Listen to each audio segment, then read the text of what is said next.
చక్రవర్తుల గురించి అంటే మౌర్య సామ్రాజ్యం అనేది ఎలా మొదలైంది మొట్టమొదటి చక్రవర్తి దగ్గర నుంచి డిస్కస్ చేసుకుందాం. మనకి ప్రధానంగా మౌర్య సామ్రాజ్యంలో ముగ్గురు చక్రవర్తులు చాలా ఇంపార్టెంట్ అనమాట ఎగ్జామ్ పాయింట్ ఆఫ్ వ్యూలో. ఒకరు చంద్రగుప్త మౌర్య, తర్వాత వాళ్ళ కుమారుడు అయినటువంటి బిందుసార, తర్వాత వాళ్ళ కుమారుడు అయినటువంటి అశోక చక్రవర్తి. వీళ్ళు చాలా చాలా ఇంపార్టెంట్ అనమాట. కాబట్టి ఇప్పుడు మౌర్య సామ్రాజ్యంలో ఉన్నటువంటి important rulers, so important rulers అనమాట, అంటే ముఖ్యమైన పాలకులు చక్రవర్తులు ఎవరున్నారు మౌర్య సామ్రాజ్యంలో, చక్రవర్తులు ఎవరున్నారో చూద్దాం. సో మొట్టమొదటి చక్రవర్తి వచ్చేసి చంద్రగుప్త మౌర్య.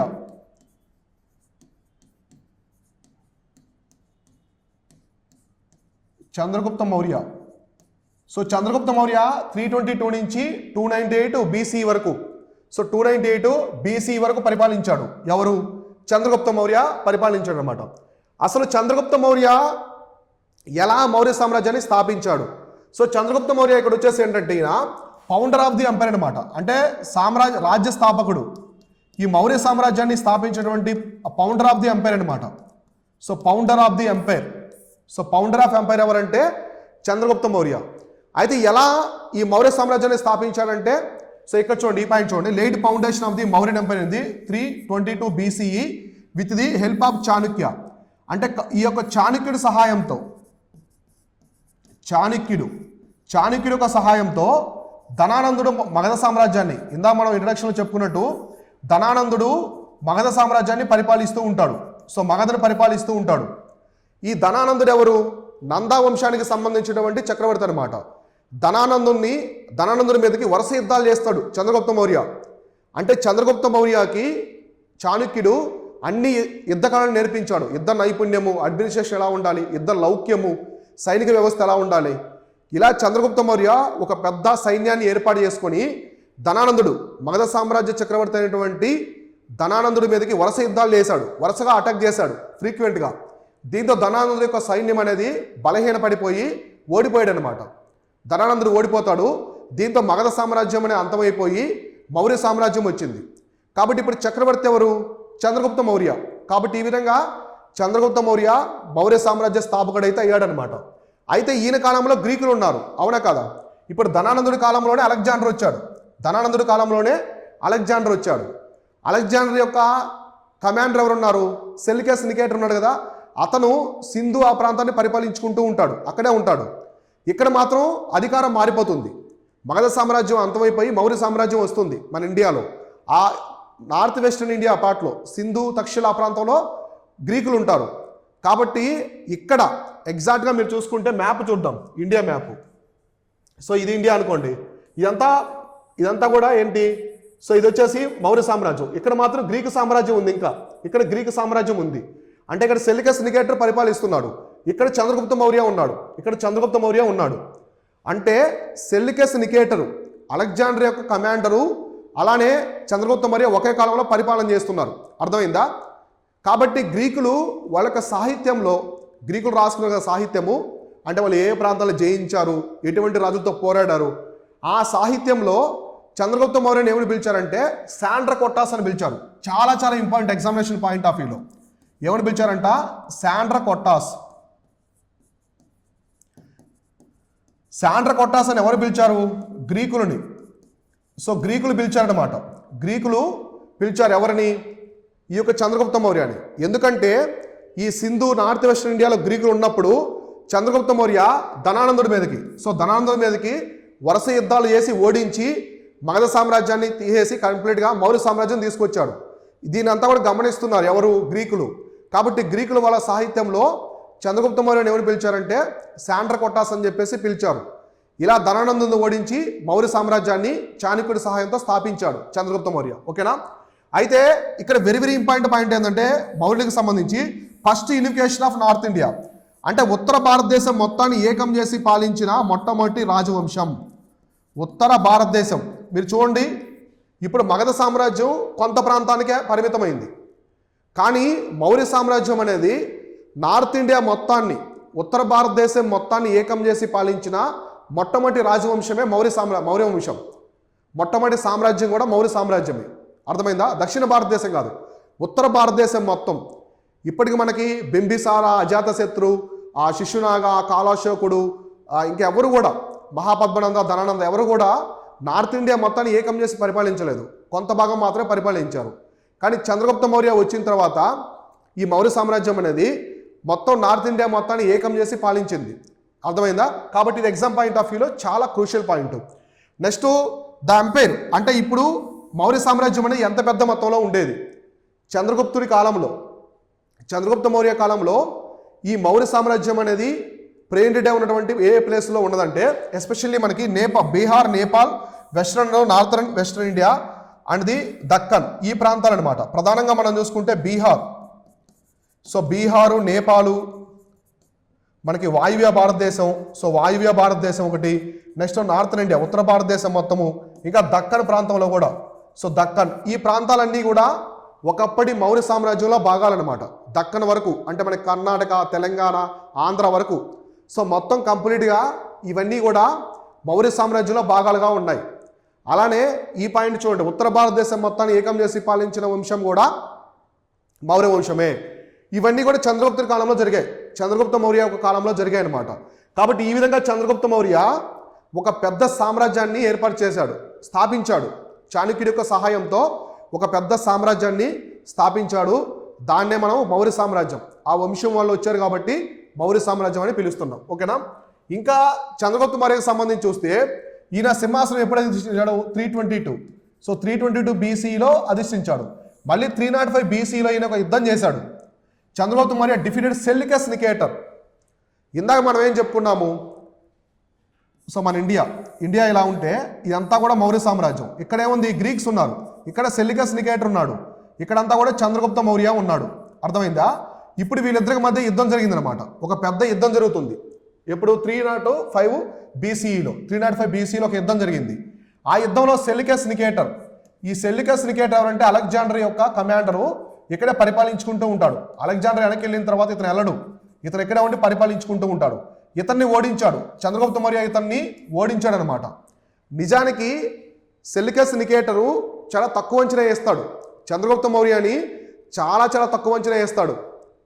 మన దగ్గర మంచి సైన్యం ఉంది, గ్రీకుల దగ్గర పెద్ద సైన్యం ఉంది, చంద్రగుప్త మౌర్యని ఓడించాలని చెప్పేసి ఒక పన్నాగ వేస్తాడు. కానీ చంద్రగుప్త మౌర్య దగ్గర చాణక్యుడి యొక్క సహాయంతో ఒక పెద్ద సైన్యమే ఉంది. యుద్ధ కళలు, యుద్ధ నైపుణ్యాలు, యుద్ధ లౌక్యం అన్నీ తెలుసు. ఇప్పుడు ఇద్దరికి మధ్య ఒక భీకర యుద్ధం జరుగుతుంది. ఇందులో సెల్యూకస్ నికేటర్ని చంద్రగుప్త మౌర్య చాలా చిత్తుగా ఓడించాడు. ఓడించడమే కాకుండా గ్రీకు యువరాణిని కూడా పెళ్లి చేసుకున్నాడు చంద్రగుప్త మౌర్య. ఆమె పేరే హెలీనా మౌర్య అంటారు. హెలీనా అనే గ్రీకు యువరాణిని కూడా చంద్రగుప్త మౌర్య పెళ్లి చేసుకుంటాడు. ఎప్పుడు? సెల్యూకస్ నికేటర్ని ఓడించిన తర్వాత, ఓడించి గ్రీకు యువరాణిని పెళ్లి చేసుకున్నాడు. అంటే అప్పట్లోనే విదేశీ స్త్రీని మన భారతదేశ చక్రవర్తి పెళ్లి చేసుకున్నాడు, వివాహం చేసుకున్నాడు. చూడండి, అప్పట్లోనే. ఇప్పుడు మన విదేశీ అమ్మాయిలు ఎక్కువ చేసుకుంటూ ఉంటారు మన ఇండియన్స్, కానీ అప్పట్లోనే 305 BC అంటే సుమారు 2330 సంవత్సరాల క్రితం, 2330 సంవత్సరాల క్రితమే ఈ చంద్రగుప్త మౌర్య గ్రీక్ యువరాణిని పెళ్లి చేసుకున్నాడు. ఆమె పేరే హెలీనా అనమాట. అర్థమైందా? సో కాబట్టి ఈ గ్రీకు సామ్రాజ్యాన్ని పరిపాలిస్తున్న సెల్యూకస్ నికేటర్ని చంద్రగుప్త మౌర్య ఓడించాడు. ఇద్దరి మధ్య సంధి జరిగి ఆ సంధిలో భాగంగా సెల్యూకస్ నికేటర్ సంబంధించినటువంటి గ్రీకు యువరాణిని ఈ యొక్క చంద్రగుప్త మౌర్య పెళ్లి చేసుకున్నాడు. తర్వాత సెల్యూకస్ నికేటరు చంద్రగుప్త మౌర్య ఆస్థానానికి పంపిన అంబాసిడర్ ఎవరంటే మెగస్తనీస్ అనమాట. సో మెగస్తనీస్ ఎవరంటే గ్రీకు రాయబారి. మెగస్తనీస్ ఎవరంటే గ్రీకు రాయబారి. సో ఇతను గ్రీకు రాయబారి, గ్రీకు అంబాసిడర్. ఈ గ్రీకు రాయబారిని సెల్యూకస్ నికేటరు ఎక్కడికి పంపాడు? చంద్రగుప్త మౌర్య యొక్క ఆస్థానానికి పంపాడు. అయితే మన భారతదేశానికి వచ్చిన మొదటి విదేశీ యాత్రికుడు కూడా, సో మొదటి విదేశీ యాత్రికుడు కూడా ఎవరంటే మెగస్తనీసే అనమాట. సో మెగస్తనీసే భారతదేశానికి వచ్చిన మొట్టమొదటి విదేశీ యాత్రికుడు కూడా చెప్పొచ్చు అనమాట. ఓకేనా? కాబట్టి ఈయన సెల్యూకస్ నికేటర్ తరపున చంద్రగుప్త మౌర్య యొక్క ఆస్థానానికి రావడం అయితే జరిగిందనమాట. ఓకేనా? అయితే ఈయన వచ్చిన వాడు మొత్తం మౌర్య సామ్రాజ్యం అంతా తిరిగి వాళ్ళ యొక్క పరిస్థితులు అనమాట, సమాజం ఎలా ఉంది, ఆర్థిక వ్యవస్థ ఎలా ఉంది, సైనిక వ్యవస్థ ఎలా ఉంది, బానిసలు ఉన్నారా, ఇటువంటి విషయాలన్నీ కూడా ఆయన నోట్ చేసుకున్నాడు, ఆయన గ్రంథంలో నోట్ చేసుకున్నాడు. కాబట్టి మెగస్తనీస్ రాసినటువంటి గ్రంథం వచ్చేసి ఏంటి బుక్ అంటే ఇండికా. సో ఇండికా అని ఒక బుక్ రాశాడు మెగస్తనీస్. ఇండికా అంటే మొత్తం ఇండియా గురించే ఉంటుంది. సో ఇండియా గురించి పరిస్థితులు అప్పట్లో ఎలా ఉన్నాయి మొత్తం కూడా మెగస్తనీస్, మన ఆంధ్ర ప్రాంతం గురించి కూడా ప్రస్తావించాడు మెగస్తనీస్ దీంట్లో ఇండికాలో. కాబట్టి ఇందులో చెప్పాడనమాట. ఓకేనా. నెక్స్ట్ ఇది ఇదివరకు అర్థమే కదా. ఇలా ఎవరు చంద్రగుప్త మౌర్య గ్రీకులను ఓడించి గ్రీకులతో వివాహ సంబంధం పెట్టుకుని ఆ యొక్క హెలీనాని పెళ్లి చేసుకున్నాడు. తర్వాత గ్రీకులతో ఒక సంధిలాగా జరిగిందనమాట. అంటే గ్రీకులను ఓడించాడు, అహంకారంతో ఉన్నటువంటి గ్రీకులని చాలా చిత్తుగా ఓడించాడు చంద్రగుప్త మౌర్య. ఓకేనా, అర్థమైందా ఇంతవరకు. సో కాబట్టి అయితే చివరిగా చంద్రగుప్త మౌర్య తనకు వృద్ధాప్యం ఉన్నప్పుడు సకంప్లీట్ by the Bhadrabahu event Shravana Belagola where died by the slow starvation sallekhana. అంటే చంద్రగుప్త మౌర్య వృద్ధాప్యంలో ఉన్నప్పుడు ఈ మగధ ప్రాంతంలో, అంటే ఆయన చక్రవర్తిగానే ఉంటాడు, మగధ ప్రాంతంలో కరువు వస్తుంది. మనకి జైనిజంలో డిస్కస్ చేసుకున్నాం. 12 సంవత్సరాలు కంటిన్యూస్ ఒక పెద్ద కరువు వస్తుంది అనమాట. కరువు, ఫెమిన్, ఒక పెద్ద కరువు వస్తుంది, ఫెమిన్. ఈ కరువు వల్ల జైన మతంలో వర్గాలు వస్తాయి, 2 వర్గాలుగా విడిపోతుంది. ఒక వర్గం ఏం చెప్తారంటే మగధ ప్రాంతంలో చాలా పెద్ద కరువు వచ్చింది, మనుషులు పక్షులు జంతువులు అంతా చనిపోతున్నాయి, మనం సౌత్కి వెళ్ళిపోదాం, దక్షిణం వైపు వెళ్ళిపోదాం, అక్కడ నదులు ఉన్నాయి, వాటర్ ఉందని చెప్పి చెప్తారనమాట. కానీ ఒక వర్గం ఏం చెప్తుందంటే వద్దు, మనం ఇక్కడే మన జైన మతం పుట్టింది, ఈ ప్రాంతంలోనే మన ప్రధాన కేంద్రము, ఇక్కడే ఉందామంటారు. అలా కాకుండా మిగతా ఒక వర్గం అంతా కూడా 1000 ఫాలోవర్స్తో భద్రబాహు అనే ఆయన కొంతమందిని తీసుకొని సౌత్ వైపు వచ్చేసాడు. సౌత్ వైపు ఎక్కడికి వచ్చాడంటే శ్రావణ బెలగోళ